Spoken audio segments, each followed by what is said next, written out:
saki jikinku mata kun gama basirata, ku yi rawar ku ga Abul Haris na zo.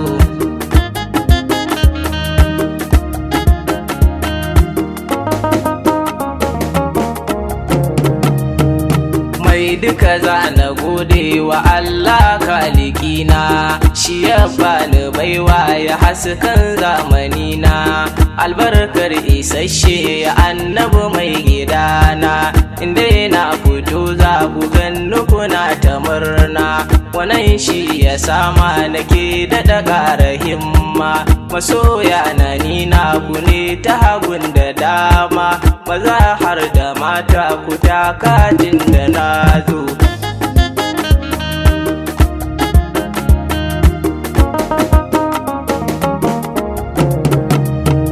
Ayi gaba ai baya ai sama babu ƙarya, ba muke ɗana ƙwarya wannan mun bar shi baya, sabon zamani mun shigo kurna da dinya, babu maraye sai dai rago aiki da niyya, gani gurin masoya ta ku ta ina na waiga, abin yayi mun armashi a fage na daga, ku taka ku juya Abul Haris ni na zo.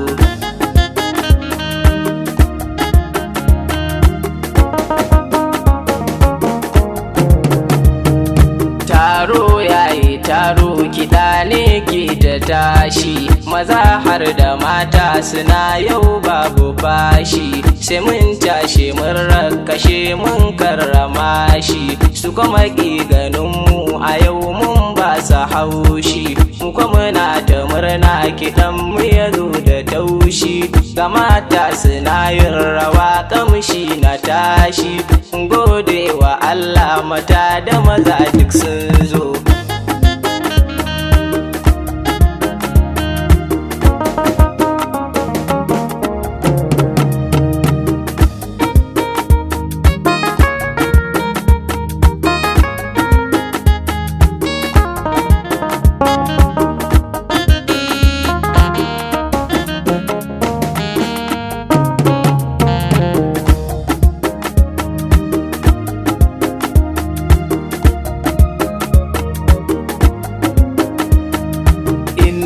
Ka riƙe rabu kai dacen makoma, sanan kuma ka shaida shi ne ɗaya ne alfarma, da mata da 'ya'yansu duka su sallama ma, airi Abul Harisi na samu dama, na burge masoya ne alfahari da su ma, su mata kwa duk inda gansu na ba su girma, domin tafiyar sai da su aka yin ta mun zo.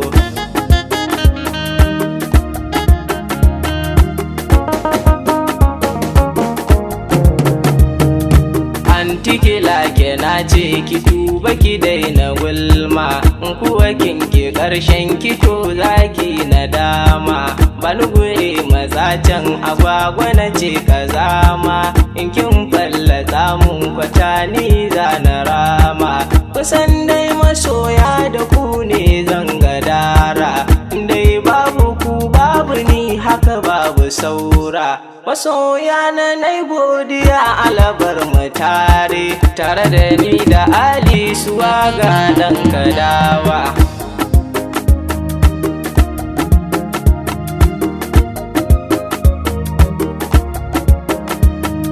Ku saki jikinku mata kun gama basirata, ku yi rawar ku ga Abul Haris na zo.